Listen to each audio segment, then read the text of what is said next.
Welcome to podcast number 2, Everything Manchester United. We've got Ryan here from In the Red. How you doing, Ryan? Yeah, well, I was going to say, yeah, doing really good, but it's hard to say I'm doing really good after yesterday. So I'm It's a doing as, standard answer. Like you've just yeah, been yeah, shot and you're like, I'm fine, I'm great. And it's like a standard answer. It's like, actually, I'm not. United have just lost 5-0 to Liverpool. yeah, as good as can be It expected. feels horrendous, doesn't it? Did you Yeah, actually enjoy the game? Any part of the game yesterday? and I enjoyed the final whistle. Yeah. That was Yeah, about that it. Yeah, was it. Yeah. but In fact, the only positive was actually the fact that it was quite easy to make your way out of the stadium because everyone had left. yeah, So there was no, losing 5-0, it was like a nice walk. Normally, it's horrible. yeah, it was easy. Yeah, it was easy to get out, and you don't have to wait around too long. Yeah, Go to people cleared the way for us at about 65 minutes. yeah. It There's was it's fine. about 35,000 fans by the end. I've But never yeah, seen it anything was. like it. Like there was some camera footage that came out. I'm assuming it was being filmed from Hotel Football. You know, Oh, the on the drone yeah, like there's like footage aerial of shot. the front of Old Trafford on Matt Busby Yeah, Way, and there's just thousands of people leaving, and it's still light outside. So the game didn't kick off till 4:30. It gets dark about 5:30, 6 o'clock. So that they must have been leaving on 60 minutes and yeah, man. 50 minutes as soon as that fifth goal went in just after half time. Thousands of people leaving. I've never seen anything like that before. No, Not even under Van Gaal. yeah. Everyone, yeah. Van Gaal. They often criticize Van Gaal. So yeah. So are we thinking that Ollie's done? He's a goner. I think so. Yeah, I think. I mean, I was saying I was speaking to someone last night about this. I'll never call for Ollie to be sacked. Yeah, Like definitely. someone was saying, what does he need to do for you to be Ollie out? And I'm never going to be Ollie out. I'm never going to call for Ollie to be sacked. He's too much of a legend. He's like there's too much faith in the bank for me for what he did as a player and for what he's done as a manager as well. The things that people overlook. I'm never going to call for him to be sacked. But I think it has got to the point where I've sort of resigned myself to the idea that I think he's done. I think it's finished. I do think so. Yeah. What about You yourself? think, well, I wouldn't sack him. I'd Yeah. keep him for another 18 months and back him. I think that the problems, as we've discussed a number of times, are at an organizational level for United. Yeah. I don't. I think the narrative around football managers is a little bit misleading. Football manager is a very important person in a football club, but they succeed or fail in line with the ambition and the organization of a club. And if you look at, say, Guardiola as the obvious example, he's obviously an exceptional football manager, but he's very cleverly and very wisely with his advisors chosen jobs with organizations that have backed him fully. And City are that on steroids. The whole of the club is designed to find elite players that play in his style of play and to give him what he wants. And as a result, his chances of success increase considerably. Since the Glazers have taken over, Sir Alex Ferguson was successful in spite of the Glaziers, not because of the Glaziers. And then since Sir Alex went, and actually, Sir Alex went when the class of '92 were retiring. He wasn't stupid. He understood what was happening. And since he's gone, all those managers have allegedly failed. And yeah, on the surface, they've failed, but they've been failed by the organization. And we've been failed as United fans by Glazier ownership. Because it's like this, right? Your expectations in life and your actions in life have to match each other. If United want to be the best team in England, they need to be probably the best club in Europe. And in order to do that, your actions in the transfer market and the infrastructure and the scouting and the director of football and all these things and your data analyst team have to be in line with being an elite club. And they're not. So our expectations, me and your expectations, are from a time when United were number one. But those expectations and the actions of the Glaziers contradict one another. So Yeah. therein is the issue. I think Mark Ogden from ESPN wrote an article today where he was talking He must have stole it off me then, because that's. Well, well, the thing I read is, his article this morning. I think he's agreeing. He's agreeing with you on in the article. He definitely agrees with you on the Glazers, where he says that the mediocrity at Manchester United it's above Solskjaer. It's it's because of the Glazers and the type of the way that they run the club, etc. But I think in the article he also categorizes Solskjaer as a mediocre manager who is a part of that mediocrity that the Glazers have created. So yeah, I didn't agree with that either. He says that the reason they're keeping Solskjaer in the job because it doesn't matter if a manager is mediocre, and it's like what you were saying the other day about how if Solskjaer gets top 4, then the Glazers will keep him in a job because they don't take a financial hit if United finish 4th, whereas they do take a financial hit if they finish 5th because they don't get the Champions League money. But that's the kind of mediocrity that the Glazers are fine with, are completely okay with. It's it's the financial issues that that they've got a problem with. But I don't know. I also think that especially Ed Woodward anyway. When you see Woodward's calls to invest to the investors, or when you see his calls at board meetings and things like that, the thing he always talks about is online content and engagement that people have with the club online. And I think when the reason I've sort of resigned myself to it being over is it's to do with like the appearance and the PR of it, especially online. Like I think the issue of Solskjaer managing United has become such a toxic issue now that I think since that loss yesterday, we're starting to see things in the media and in the press that are indications of what it's gone past the point of a return now. I think, like I'll just show you some of these things that have been I've just noticed in the press today that this morning Paul Hurst from the Times was showing that the players have started to lose faith in all his tactics. A lot of you saw the video of Ronaldo yesterday waving his hands all around when one of the Liverpool goals went in, and people just assumed that was a criticism of all his tactics. But Paul Hurst is saying that some of the players have got criticisms of Ole. They don't think that his coaching staff's up to scratch. The Manchester Evening News as well did an article today where they were talking about certain players, like unnamed players, don't understand why Jesse Lingard isn't getting playing time when he has such an impact when he plays on the pitch. The issue of Donny van der Beek, apparently, we were saying the other day, Donny must be terrible in training. According to Samuel Luckhurst, players are saying that apparently Donny van der Beek's really good in training. It baffles them a little bit why he isn't playing. And then Jamie Jackson, who's the Manchester United correspondent for The Guardian, he writes articles with Fabrizio Romano, who's the real tier 1 trusted journalist when it comes to reporting what's going on behind the scenes at clubs.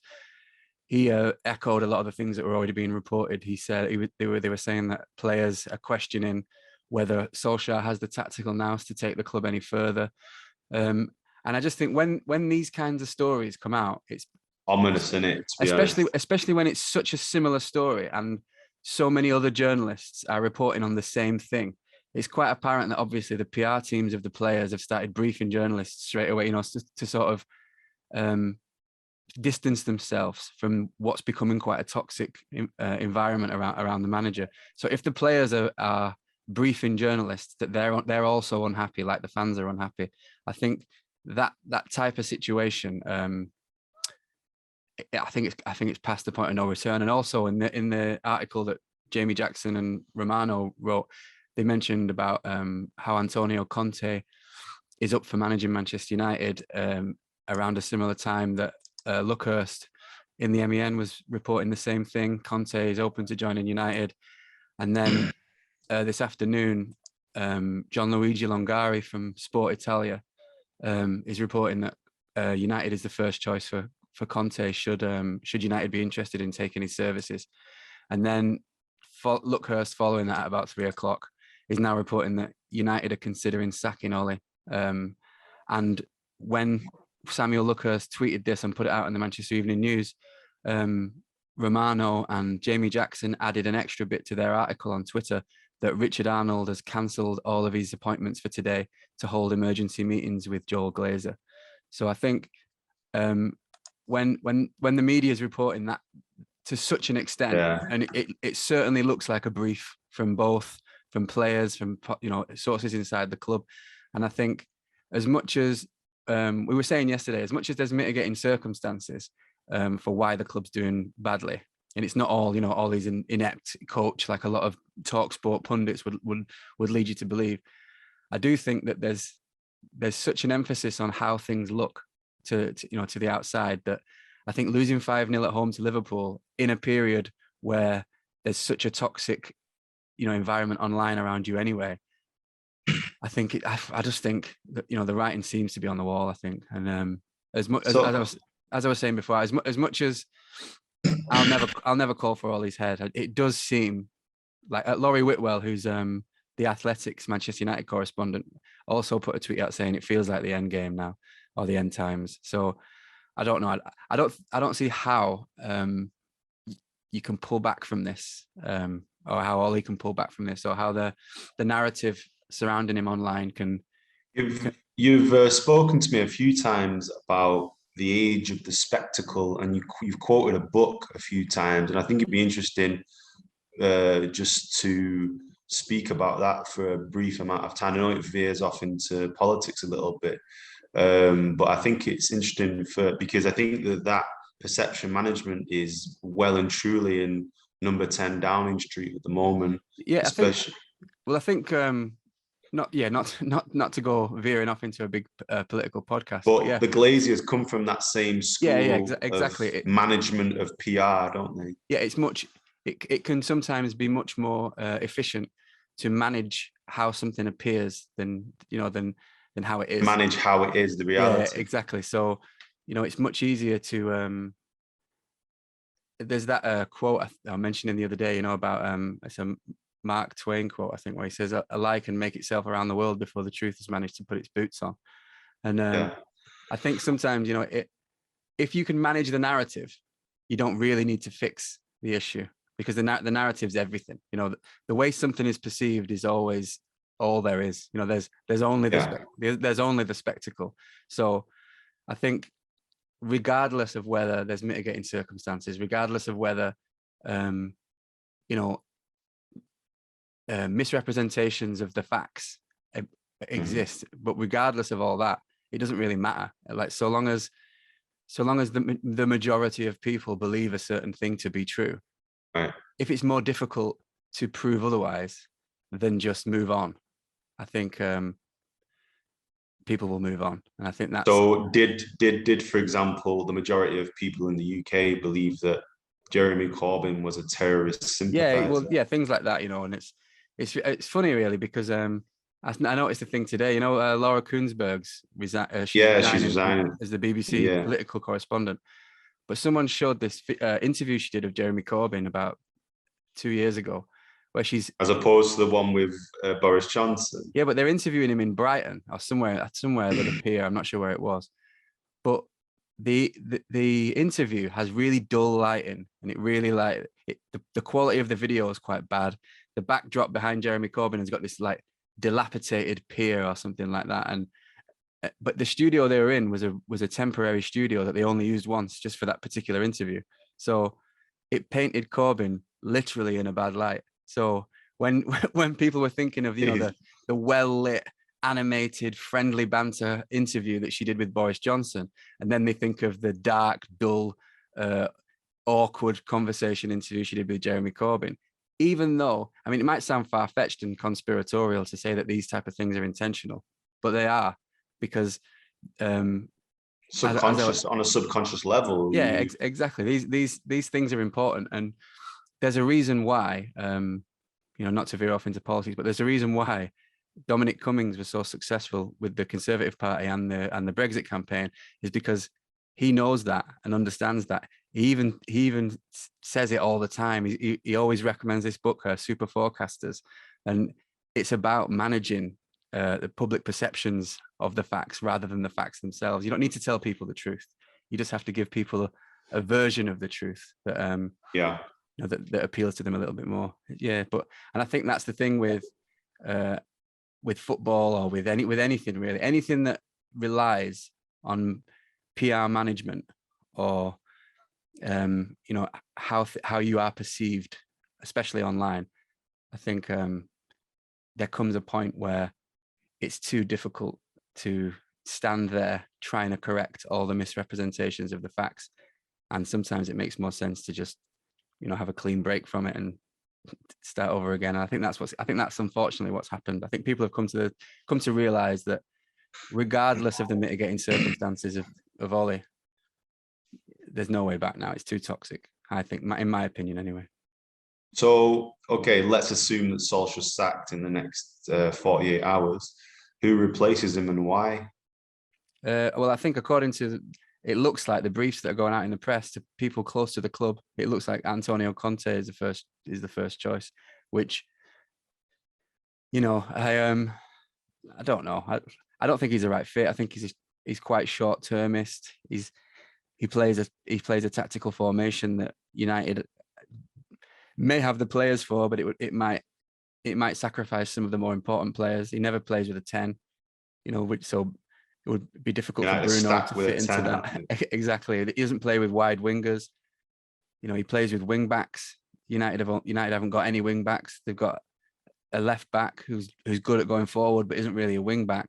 Tellez might be a okay wing back, but then you've got to sacrifice your best left back to play him.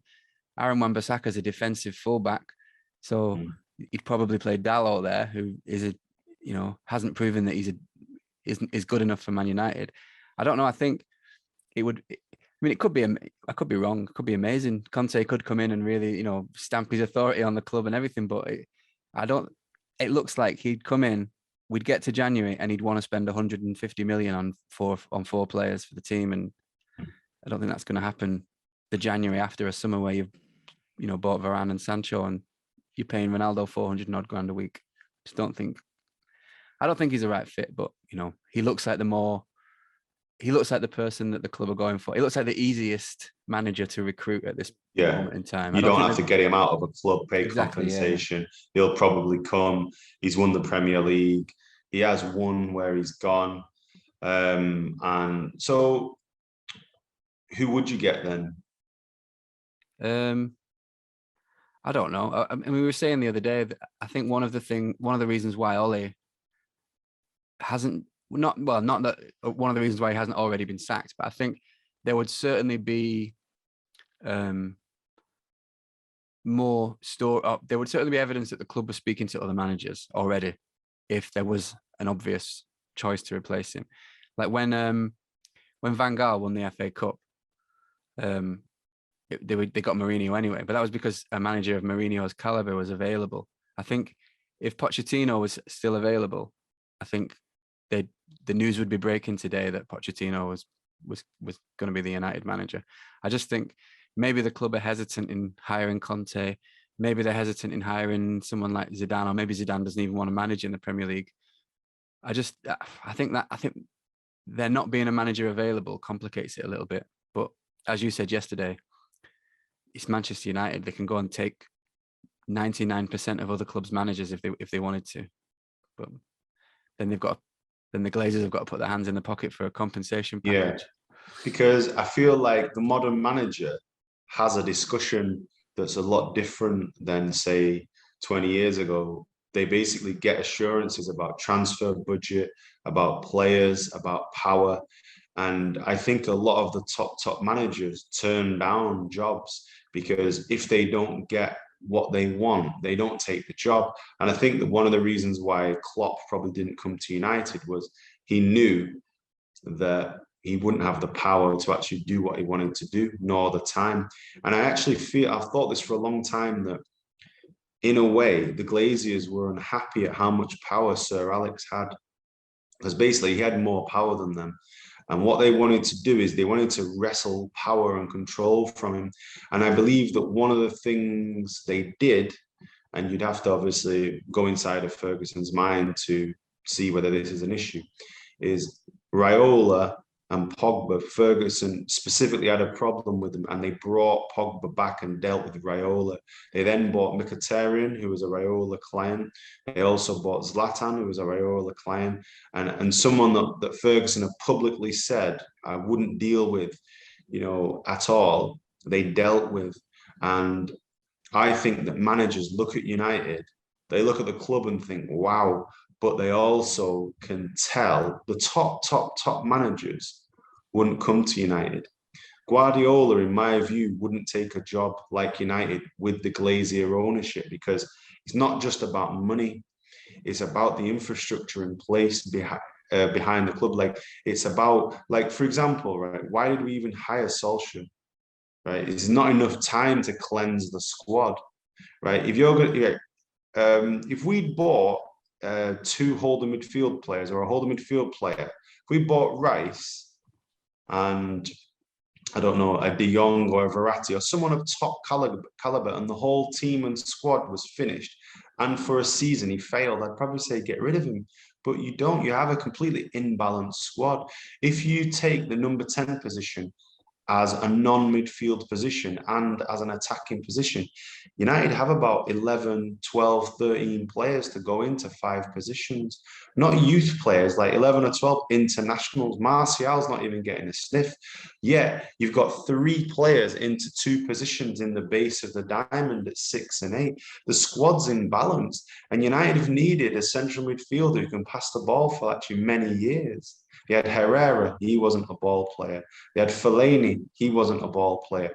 Carrick was the last one and he retired ages ago. So your squad is fundamentally unbalanced. And yet people expect, like the owners expect United to be up there.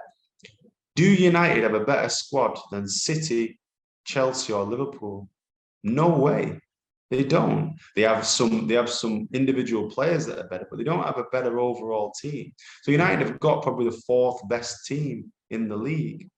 So, like, the notion of Ollie's doing badly, like, what did he overachieved finishing second. Some other teams dropped off, like Liverpool, and United played like a pretty good season and were just fell away at the end because that's their level. Yeah. But in terms of like Solskjaer being sacked, it's a nonsense. Now, someone may come in, and a broken clock can be, with what is right twice a day, but someone can come in and potentially win a big trophy, but consistently succeeding at Manchester United is impossible with the Glazers. So for me, I don't see the need for the change. I really don't, but I completely agree with your perception management point. Yeah, I think, I mean, even while we're talking now, Chris Wheeler from the Daily Mail and James Ducker from the Telegraph have both put out the same thing, that players have lost faith in Solskjaer's tactical ability, and that the club are in touch with Antonio Conte's agent and team. How was Ferguson so successful, right? The one reason United weren't the highest spending club, right, over that period, especially when the Glazers came. United were like spending net about 20 million quid. We sold Ronaldo for 80 million quid, and then they spent 19 million pounds. You got an Obertan, Michael Owen on a free, and Valencia. I don't know if they were all in the same summer. And then you had United, you had a core of players, but the reason why it was so successful is because he had power. And United should be very, very, very scared if Klopp or Guardiola both decide to stay at City and Liverpool for a long time, not because of the financial aspect, but because when you've got that power, you're able to implement ideas. United's players can down tools, right? And they'll continue. Under Fergie, you couldn't down tools. Basically, you were gone. Van Nistelrooy is probably one of the greatest goal scorers in the Premier League, probably one of Man United's greatest goal scorers, right? Gone, done. He's over, finished. Jaap Stam, arguably the greatest defender to play for United, top 3 anyway. Won the Champions League, unbelievable world-class defender. Done, you're gone. So if you wanted to get out of United, just have an issue with Ferguson, and you're done. So the players that wanted to play there, and who were asked to move positions, to run harder, to work harder. I think They did that because they wanted to play for United and be successful. So power is important, and United have got too much player power. Are you telling me, and this veers off topic a little bit, are you telling me that Ferguson would have tolerated Raiola? He didn't tolerate him. What the first time? Him and First Raiola were time like oil and water. Didn't he? yeah, oil and That's what he water, said. exactly, the famous quote. The first time that Pogba went on French duty and said anything, he would have been out, Yeah, would have been finished. The first, like, so this notion, because technically that means that players are running the club, yeah. and the players are self-interested. Not all of them are, but like Rashford's a United fan, Lingard's a United fan, but most of them aren't United fans. I think this is the thing. Sorry to cut him off. No, man, go for it. I think what you're saying is part of the issue that Ollie's got. I saw Gary Neville and Graham Souness arguing on Sky Sports yesterday, and even though Graham Souness talks, some nonsense sometimes, and he has huge agendas against most United. of the time, actually. Yeah. And he was and he was more just gloating about about Liverpool, beating United, but he was kind of also making a point against Gary Neville, which Gary Neville wasn't really dealing with the point that Souness was trying to make. What was the point exactly? Well, he was saying that Graham Souness was saying that you cannot press with Ronaldo on your team up front, because you can't have a few players press. You need to always press as a team. You can't just have a few individuals press, which is correct. And Gary Neville was saying that you don't have to be a pressing team. Conte isn't a pressing manager. Like, you don't always have to be this high pressing, energetic team to win games. Like Thomas Tuchel isn't a massive high pressing manager either, and he won the Champions League last season. But the point stands that United have had to change the way they play from last season by having to find a place for Ronaldo in the team. And I know that Ronaldo scores last minute goals and he brings goals to your team. No doubt Ronaldo will score 20, 25 goals this season. But the way that when United's options didn't have Ronaldo in them, Ollie would be able to go into a game against City or Liverpool or, in the Chelsea in a few weeks, and he'd be able to stick three at the back, and he'd be able to play an aggressive style of football, and he'd have runners like Rashford, Dan James, Martial up the top to really break whenever the team make a mistake always and get a goal out of it and win the game 2-1 or 1-0 or whatever. But when you've got Ronaldo on your team and you have these kinds of players, you can't do that, because Ronaldo's not going to press and he's not going to run around too much off the ball either. So Ole is now being forced to play in a way that he's not comfortable playing, because he spent 2 years building a squad that can play the way that he envisages United should be playing. And now he's got players in the team that he needs to find a place for, like Ronaldo. And because Pogba's in the last year of his contract, he's also got to find a place for him, or he's going to leave for free. So Solskjaer's now Why though?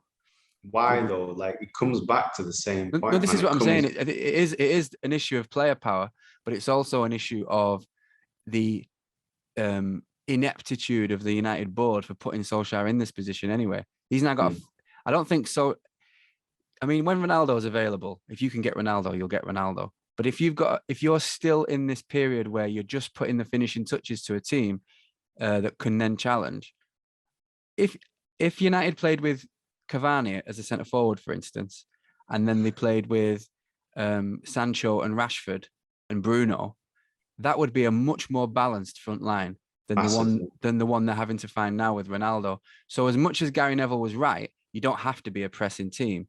I think Souness is also right in that Ronaldo has made that attack disjointed, even though he gets the goal. Do you know what? I actually think that this is actually one of my criticisms of Solskjaer. I wouldn't sack him, but I have got a criticism, and that is you basically have three choices. You can be like a low block, you can be like a medium block, or you can press. But you can't do a hybrid of the two. You can't a little bit of press, a little bit of low block, because you get passed through. And actually, that Liverpool demolition has been coming Like that's been coming. Leicester almost did it to us. He was almost playing at the Leicester game a 4-2-4. Yeah, And 4-2-4 away from home. And in the Atalanta first half, he was doing the same thing, right? And you end up conceding. But luckily, as you were saying before the game, Atalanta are a really like open, aggressive team. They play quite similar to Leeds, so that's ideal for United to get back into a game. But when you play a 4-2-4, which it was at times, because Bruno is a second striker, the way he plays, he's like he almost plays as a centre forward nearly the whole match. But I've never seen such, well, it wasn't like this last season and it wasn't like that season before. But this season, it's like all of the criticisms that Ollie's had, unfairly, in my opinion, about him being, nowhere near it in terms of tactical ability in the past. He's got no tactics. There are arguments that, it's all vibes and moments and things on individual players. But this season, in the last 3 or 4 games, I don't know whether it's because I don't know whether it's because Ronaldo's in the team or what he's trying to do, or whether it's imbalanced or what. But I have never seen, and you see this more when you're at the game, I've never seen such gaps and space between the midfield and the defense and the midfield and the attack. It's oceans of space, and it's like 4 players yards of space and a gulf, then McFred, and then a gulf, and then four players up front. And well, you know why that is, right? You know why that is? Because Maguire's a top defender. If you get Varane next to him, it'll help, but we don't have the pace at the back. So therefore, the back line drops off 10 yards. The forward line doesn't press. And then you've got this massive gap in the middle of the actual pitch. To be honest with you, with these players, I bet you Mourinho, in a proper shithousery way, would win, because this squad is the best squad since Sir Alex. It's unbalanced, but it's about 1 or 2 midfielders away from being a top draw squad. However, I think that we'll never know this, but this is what I'm going to assume, and this is my assumption, that United look at players like Pogba and they see them the same way that a property tycoon sees a building. They've paid 89 million for it, and this building that they paid 89 million quid for is going to be zero. They're going to leave them. So basically, Pogba is an asset that they want to sign up. And on a footballing basis, you can only really play Pogba or Bruno. If you're going to play 4-3-3 and play with width, you can't play Pogba on the left. Okay, you can drop him in here and there. And so therefore, he's been shoehorned into the team. Who bought Ronaldo? Yeah, you had to buy him. He's got whatever, hundreds of millions of people on Instagram and all that. He's a Glazier's wet dream, right? So they buy him. But football's a team game. Now, Ronaldo and Pogba are both world-class players. But if you don't play them in the right team structure, with the right tactics and with the right runners, then you're in trouble. Look at Paris Saint-Germain's team now. They bought Wijnaldum, right? But who do they have in midfield at the moment?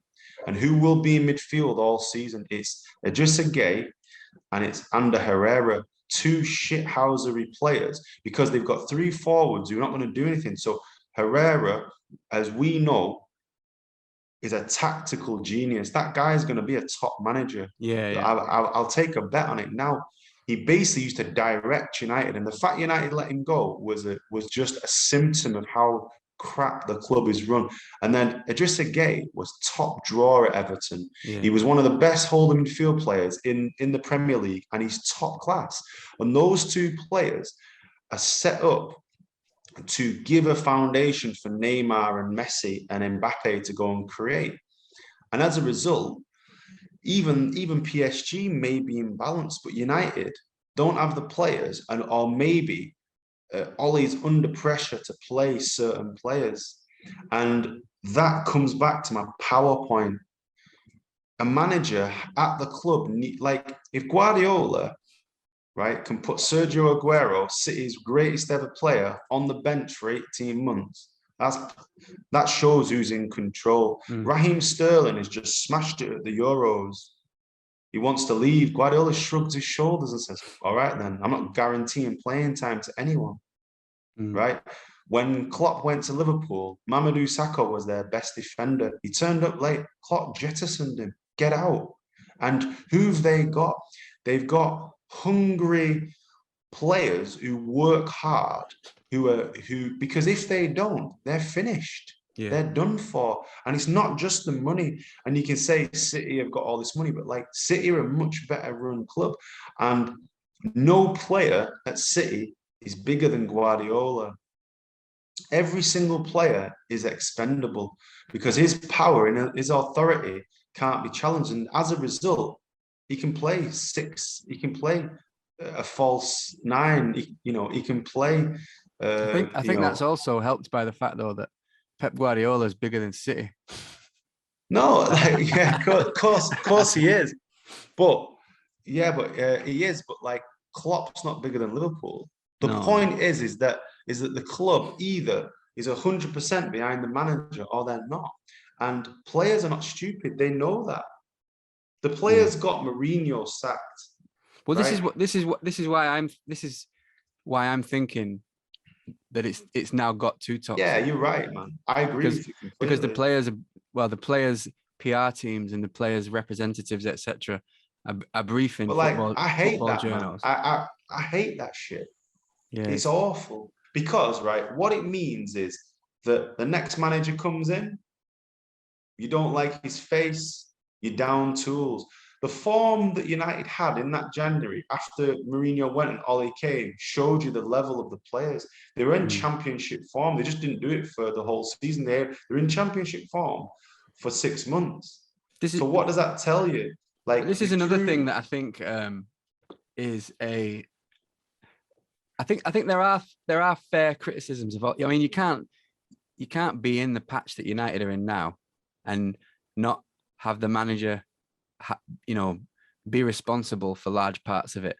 And I think as much as we were saying before, as much as there are mitigating circumstances for the issues that Ole's faced at United, I also think that there's some fair criticisms that you could, like we were saying the other day about. I don't think he's tactically flexible enough. I think he tries to. Can I interrupt? Apologies for my rudeness and ask you one question. Right, finished second last season. The implication that he's not good enough means that someone can come with those players and finish above second. I think someone will come. I think someone will come and buy a defensive midfielder and challenge for the league, though, because I think I think the problem that Ole faces, that a new manager won't face, is the toxicity that already surrounds it. I think, when they talk about a new manager bounce, I also think the players are affected by the negativity around the club as well. I think, but they're creating the negativity. Yeah, of course they are. But because by being egotistical and coming out, also like United's running stats. Yeah, right. Let's talk about United's running stats. That's not on Solskjaer. Yeah, of course. Yeah, they're lazy, right? They're lazy, privileged, and they don't want to take responsibility. But I think and for me, right? Okay, sack Solskjaer, get rid of him. But until you have a manager or a director of football or some type of bureaucracy in place that's bigger than the players, you're done for. Yeah, you're finished. Because for example, let's say in your job or my job, we don't like the manager, and we know that if our productivity goes down for 6 weeks, we can get him sacked and we get someone else that we like him. We do it. If we've all worked in jobs with people who we hate. If we had that power, but we don't. And these players have got too much power. Yeah, without a doubt. But I think the one thing that Ferguson, I know you shouldn't really compare anyone to Ferguson because he was like a genius. But I think the one thing that Ferguson was able to do, and I think some other managers are able to do it, the thing with Solskjaer is when he had the interim period, when he went on, I think it was like 10 wins in 12 games and 2 draws when he first came. That was like the most successful start to any new Premier League manager in the history of the Premier League. Like no new manager had ever had such a great start than Solskjaer. So everyone says, he got the job because he won in Paris. Like, it's nonsense. He got the job full time because he won 10 out of 12 matches. when he first started. You can't really say to someone, when they go on that run, that they don't deserve a deal. And they maybe should have stayed till the end of the season, or waited till the end of the season to figure it out. But when someone wins 10 out of 12 of their first games, that's why he got the contract, not just because of Paris. But one thing that I would say it could be a fair criticism is when he went on that big run, and then United players got tired and a lot of them got injured. And I remember that game against Liverpool when United got 3 injuries in the first half, like Jesse Lingard and a few others. I think when those players that were part of that quite rigid system that he was playing got injured, the form fell off a cliff. I think last season, United finished second, but they almost didn't, because when Harry Maguire got injured at the end of the season, the form fell off a cliff and they lost in the Europa League final. And I think this season, because he's having to shoehorn Pogba, or because of his contract, or Ronaldo because it's Ronaldo, and all these into his team, the form's falling off a cliff again. And I think that is part of the same criticism of him lacking tactical flexibility. He has this specific way that he wants United to play, and when he has the personnel to do it, United can batter anyone. They can blast teams away. But when he doesn't, that's not on him, though, is it? No, it's not on him. But I just think another manager, on the club's budget, because Ferguson was able to switch up the way that he played. Like, you see games where Ferguson plays Park Ji-sung as like a defensive midfielder, or he'll play. There was a game when he was playing Raphael as a central midfielder or a defensive midfielder. Question for you, man. Question for you. Let's assume Ferguson's 15, 20 years younger and he's managing United now with City in the Premier League. Do you think he wins the league? I don't know. Who knows? But we've said this before. The top 3 in the Premier League are probably 3 of the top 4 teams in Europe. So Solskjaer's not only facing an improved top 4. Yeah, exactly. He's facing the 3 of the best teams in Europe. One of them's a Champions League winner. The other one's a Champions League finalist, and the other one won the Champions League the season before. So yeah, exactly. And was in the final the year before that. So, like, statistically, City, Chelsea, and Liverpool are probably the 3 best teams in Europe, or the 4 best teams along with Bayern. So yeah, that's the competition in the Premier League now. It's not like, before, when he'd be facing, whoever's the runner-up in the Ferguson would be facing Ancelotti's Chelsea, who were good, but not, they weren't, you know what I'm saying? Like, they weren't at the level. They weren't at the level they're at now. Like, it'd be the equivalent of Fergie being in the Premier League at a time when Pep's Barca and Zidane's Real Madrid were also in the Premier League. Everything's comparable, though. So, like, some of the circumstances have changed. Number one, clubs in mid-table are richer. So for you to go and pick up their players, which United haven't really had much luck with foreign players. Obviously, Cantona famously, but like United really, over those decades of success, did very well by picking up British players, the best Irish players, the best England players, and they're able to go to clubs even like Tottenham, like City, with some of the richest owners in the world, couldn't get Harry Kane out of Tottenham.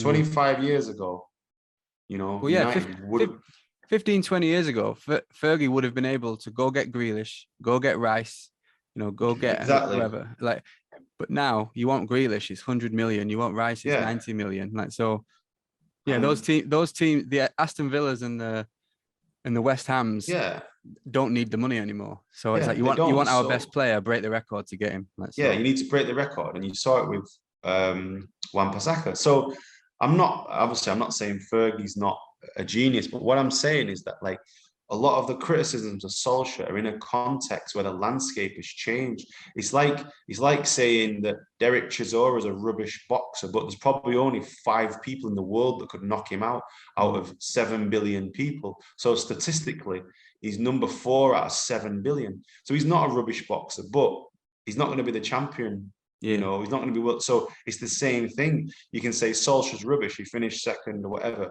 or he might finish 5th, but like, you're up against a state, and you're in a world where for you to assemble a team previously was much, much easier, and you're hamstrung because also, like, what qualifies the Glazers to sack Solskjaer? What footballing knowledge does Ed Woodward, Richard Arnold and Joel Glazier have, what's their perception of football is like you and me running a rugby team. I don't know anything about rugby, but I know who Martin of Fire is. Jonah Lomu. Yeah, Jonah Lomu. Exactly. They're probably like 50 years of age. I have no idea. I think And Jonah that's what Lomu's it died, is. hasn't he?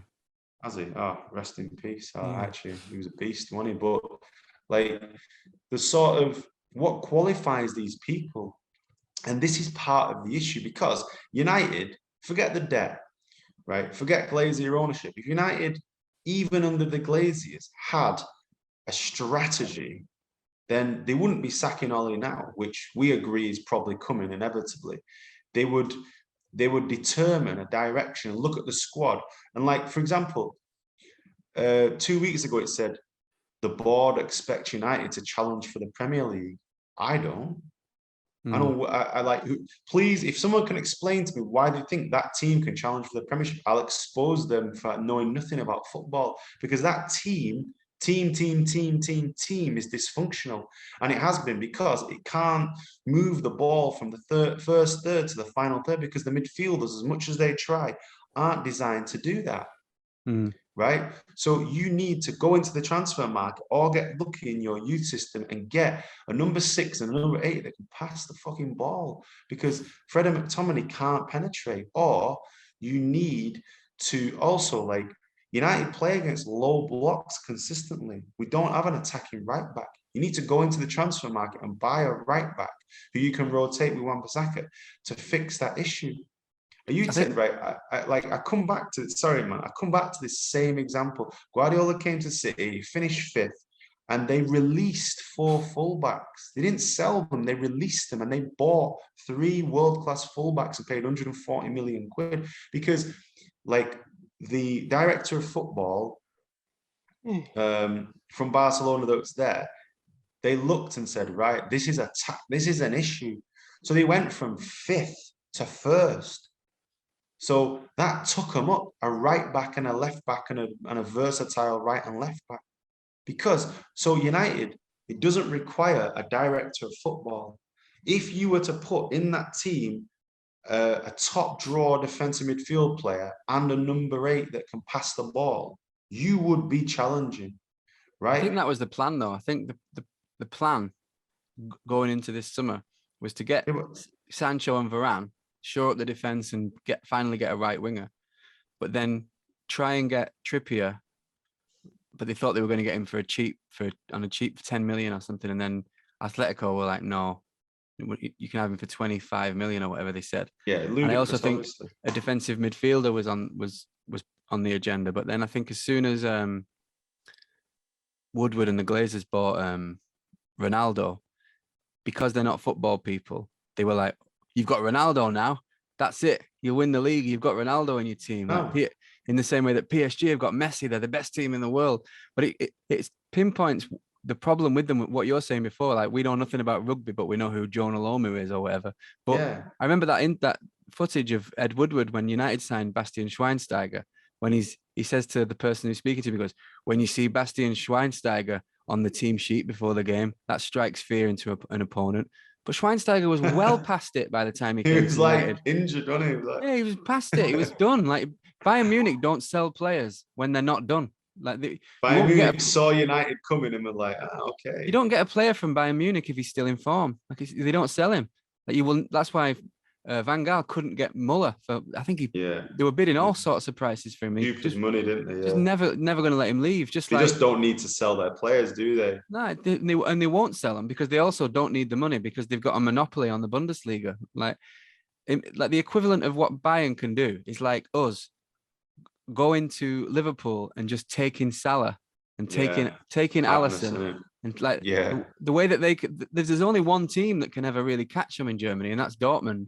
Like, that's the only one that's up there. Decimate them every 2 or 3 years all the time. Yeah, they just go and take. Yeah, so, it's madness. So this is why I don't like. Some manager might come and get lucky, but the club under Glazier ownership, United will never do anything. Ferguson masked over it with the class of '92. And listen, all the things I've said about Fergie I'm not in any way suggesting that Sir Alex isn't the greatest manager of all time. What I'm saying is that the the club enables you to win. It's not like, so this fixation on managers, it's almost like in politics, like the fixation upon leaders. It's like there's a whole civil service behind the person. There's a whole economic trend that's happening. There's a whole infrastructure that you haven't built. You know, there's like 150 years of activity that happened before you. It's like, oh, you know, such and such is the problem. Like it's systematic. It's why the experience of Brendan Rodgers at United would be a very different experience than he has at Leicester. Like at Leicester, I don't think he'll take the job. Yeah, at Leicester, there's a whole, you know, he has this huge safety net underneath him where he's got football people speaking to players. He's got, you know, budgets. Are Leicester better than United in the transfer market? Yeah, undoubtedly. Yeah. Look at Daka they've just bought, and look at Boubacar Samare, and look at Fofana.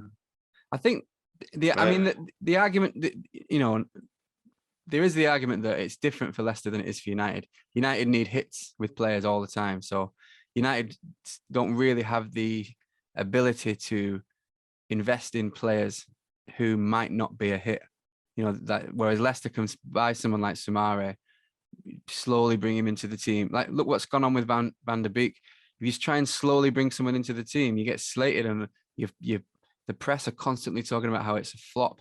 Where I think at Leicester, you can buy 5 players, leave 2 of them in the reserves for 6 months, and no one really cares. You can't really do that at United. So there is this safety net, but also at the same time, there's a massive level of support for the manager there in terms of, you know, if you're winning behind the scenes, and United just don't have that. Yeah, absolutely. But if you're winning, Van der Beek isn't an issue. It's just something to slag you off. So, right, hypothecate. Let's say you picked up Declan Rice this summer and paid an exorbitant amount of money for him, and you picked up another, you know, like someone else, like a ball playing 6 or an 8.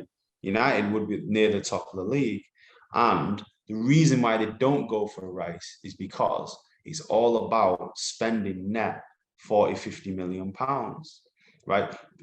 This notion that the Glazers have spent a lot of money, they have spent 1.4 billion pounds on transfers in 16 years, right? They have sold about 400 million pounds worth of players. So they've basically net spent £1 billion in 16 years, right? And they've also, you know, that doesn't take into account, like, you know, loan fees and the value of the players that we have now. City have spent £1 billion since Guardiola's been there. Chelsea have spent 450 million quid in the last 18 to 24 months. Everton have spent 500 million pounds in the last 3.5-4 years. So the notion that, like, the Glaze in isolation, yeah, paying 80 million quid for Maguire is a lot of money. But if you want to compete with these teams, then you're going to have to get 22 top players. And in terms of, I still maintain, right, that even with the Glazers in charge, if they were to cede power, because it's all about power, cede power to a proper director of football, like a Campos, they would buy the right players. Because you know what, right? Football teams are a jigsaw. They're a jigsaw that you put together, and you can buy a player like who fits and who doesn't. If I said to you, when Brendan Rodgers was sacked at Liverpool, who's going to be considered world class, Firmino or Divock Origi? Right, who's going to be seen as being like one of the best number 9s in the world? You wouldn't have said Firmino, but Firmino just fits into that style of play. So that was a little bit lucky that it was there. So the question of style and the question of player recruitment has to all be pointing towards the same way. And we've still got players from the Van Gaal era, the Moyes era, that Ollie's still clearing out. And this just comes to another criticism of how the club is run. Because actually, the point you made about Ronaldo, it's basically correct. Like, how did, like, who sat down and said, right, this season we're going to press, or we're going to be a low block, or we're going to do this? Who sat down with Solskjaer, and who sat down with Ronaldo and said, this is how we're going to play? You're going to have to run 12, 15 kilometers a game. Nobody did. They saw the dollar signs. They saw the social media. They saw, as you touched on at the start of the podcast, the perception management of Ronaldo. I think And it's never going to work. Even more so with that, I think with Ronaldo, because he was in talks with City, I think there comes back to this PR management of the Glazers couldn't let United's arguably greatest ever player join City. I think this perception that there's a power shift from United to City would have gone into overdrive if City were able to go and it's already happened though. Yeah, it's already it's not because City put a post up, it's already happened. No, I know, but if City were able to go and get Ronaldo, if City won the league this year, imagine like the amount of chances City create. Imagine how many goals Ronaldo would get at City. So if City were able to win the Champions League this year with Ronaldo, imagine if City's first ever Champions League was won by Ronaldo. Like the type of PR the type of negative PR and rewriting of history that would cause for Manchester United would be, it'd be shocking. And I think that played a huge part in why they went and got Ronaldo. It wasn't so much as Ronaldo's available, let's go and get him. I think it was more a case of Ronaldo's in talks with City. We cannot let that happen. So I think that had a lot more to do with it as well. The thing is, Ronaldo's not the problem. Right? No, Ronaldo's not the issue. Not. If you bought Rice and bought De Jong or bought Verratti off, or bought, like, even if you saw someone in like a Longstaff or someone like that, I don't know. I don't scout players enough, but if you improve that midfield, Ronaldo's not the issue.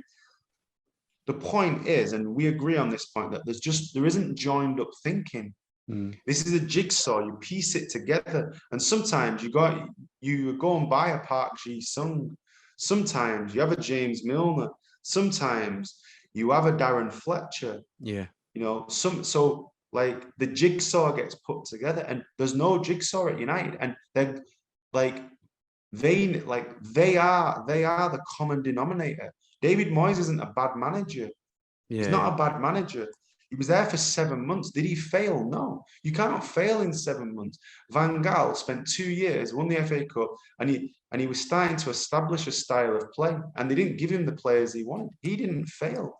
It's the club that fails. The club is going to continue to fail. So, yeah, I think Ollie's going to go, but it's not going to change. Conte may come, they might win the league, one off, this or that, but the dominance of those clubs isn't just financial, It's not true. Like, the Saudis can go to Newcastle and make a mess of it, telling you. And City, and I hate complimenting City because their owners are human rights abusers and, undemocratic. But park that to one side. Forget that they're the owners and forget that City spend a lot of money. They really have put a structure in place to increase the odds of being successful. Guardiola's going to leave in 18 months. If I was a gambling man, I assure you that City in the next decade are probably going to be the most successful team because the organization is set up in such a way to be successful. And United are not. United buy third and fourth choice players on their list. And who's come up with that list? Like, you hear it, Richard Arnold's blocked to transfer. What qualifies? Or Joel Glazier's intervened. Like, what qualification has Joel Glazier got to actually intervene in a transfer? He doesn't. There isn't. The manager doesn't have power, and they've not gone and got a Luis Campos and said, Luis Campos, go and find us the best in class players, and we're going to play this style for the next 15 years. And he'll go, okay, then here's the best in class. Here's the new Pogba. Here's the new Mbappe. Here's the new Bernardo Silva. But they won't do it because they see a Varane and they go, World Cup winner, Champions League winner, and they see a Ronaldo and they see a Pogba. Well, let's re-sign Pogba. He's a fashion icon. He's just designed a pair of fucking vegan boots with Stella McCartney. And it's bollocks. I don't care. Conte's not going to do shit. We're going to be in this perpetual situation. And it's not just the debt. It's not just financial. These people, they're going to buy a cricket club. They've got I saw that today. Yeah, I was going to say like, one of the reasons why this morning, someone was reporting that the Glazers were in talks with Richard Arnold over Ollie, and some I can't remember which journalist it was. It was quite a well-known journalist commented saying the Glazers aren't in talks about Ollie at all. That at this moment in time, they're putting in a bid to buy a cricket club. Yeah, exactly.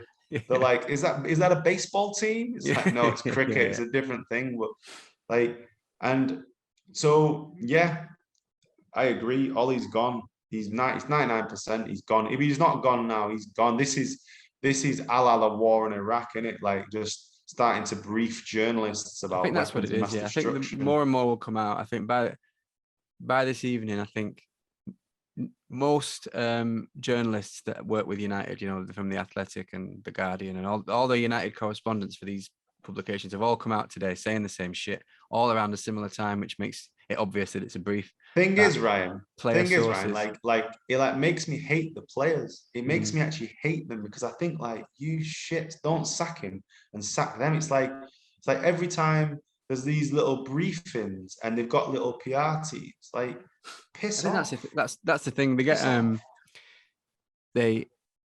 they're trying to. I mean, even bringing up when the MEN saying that players are baffled by why Ollie doesn't play Van der Beek, even though Van der Beek's great in training. But even that itself is an indication that the players are now doing damage limitations and briefing shit that they know is a buzz issue for the fans. Like, oh, we don't understand why he doesn't play Van der Beek either. Oh, we don't understand why he's not playing Jesse either. We don't like, and it's just what else do the fans have issues with Ollie with? Let's just put out some stories that we also believe that. So I don't know, man. I do think he's gone. I don't like. Fabrizio Romano posted before that United are hesitant to take Conte because they think he's too similar to Mourinho. So maybe it won't be Conte. I'm not sure. He probably isn't too similar to Mourinho. I think, you know what, right? I'll say this, right? Mourinho, in many ways, annoyed me.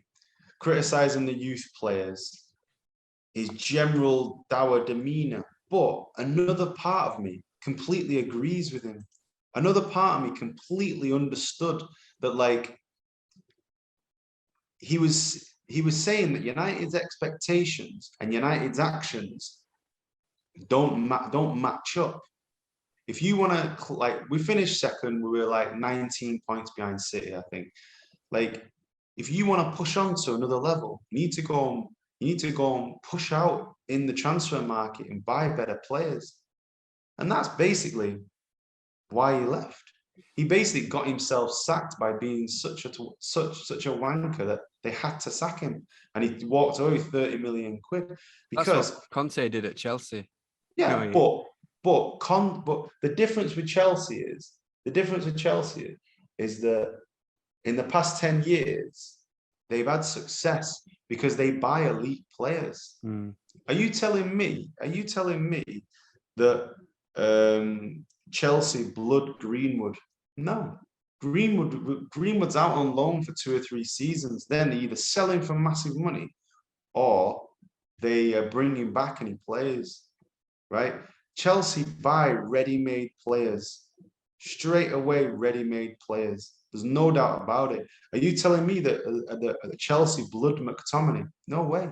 He's out on loan for 3 or 4 seasons and they either bring him back if they need to fill the squad. And whilst he's out on loan, they've bought a World Cup winner or they've bought a top player. And United have a sprinkling of them. Chelsea have got a better squad than United. There's no doubt about it. And look, they bought Werner for pretty decent money. He's failed. They bought Lukaku for huge money. If he fails, they'll buy someone else. And like, to not bore you, like, I'll use example with City. Joe Hart was England's #1. Top class keeper at that point. He'd won the league with City. Guardiola came, 2 or 3 training sessions. I need my goalkeeper to play out from the back. Sorry. Drops him. England #1. buys Claudio Bravo. Finishes 5th. Bravo drops a number of clangers. Sorry, it's not working. Goes and gets Ederson. If Ederson had failed, they would have bought someone else. He would have carried on until they got it right. And that's the difference with United and with City. Those are the levels. Those are the levels. So There you go. Depressing shit, man. I'm well upset, actually. Yeah, it's just one of those things where it's just Liverpool, though, isn't it? Losing 5-0 to Liverpool. It's horrible. You run out of things to say eventually. Yeah, we do. So, should we wrap it up there, man? Yeah.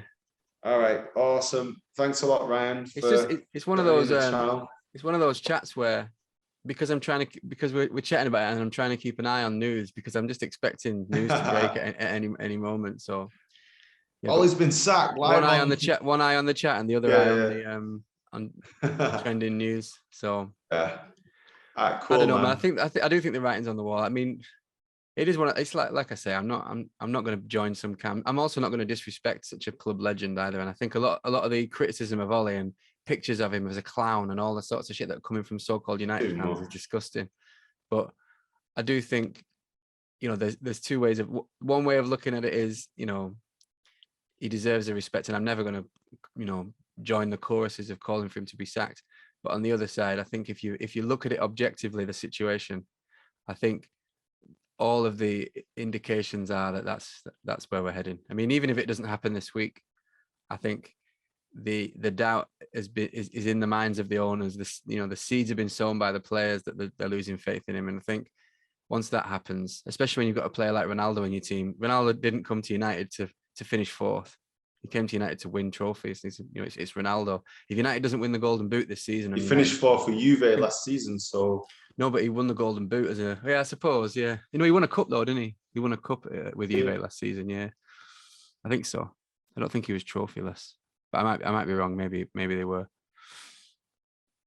Oh, I don't know. Yeah, it's grim times. It feels worse than it did when Mourinho went because it's Solskjaer. So, but I don't know what to say. We'll see. No doubt we'll have another podcast when when the axe inevitably is swung. So when the axe has fallen. Yeah. All right, man. We'll wrap it up there. Cheers for joining the channel. Please subscribe to In the Red. Please subscribe to Shaf Man TV. Thanks for joining us. If you've lasted probably an hour and 20 minutes right to the end, if you can like and share the video, it helps. We went on a bit. We went on a bit. Sorry about that. It's basic therapy. It's not even like it's not even a football podcast. It's just therapy. Yeah, I was watching someone doing a podcast yesterday, and they were talking about after the Liverpool game, and someone commented into their channel and was like, "Really happy that you're doing this, guys. Can't be in it on my own at the moment. I'm glad we're all dealing with it together." And it was like the podcast they were putting out as a response to the Liverpool game ended up being like a group therapy session for a lot of United fans. Exactly. All right, man. Well. Cool. Have a top day. Thanks a lot for joining us, and we appreciate your time. Please like and share the video to help us get boosted on the YouTube algorithm, an algorithm that we're all at the behest of. Take care. Thank you. Cheers. Thanks. Thank you.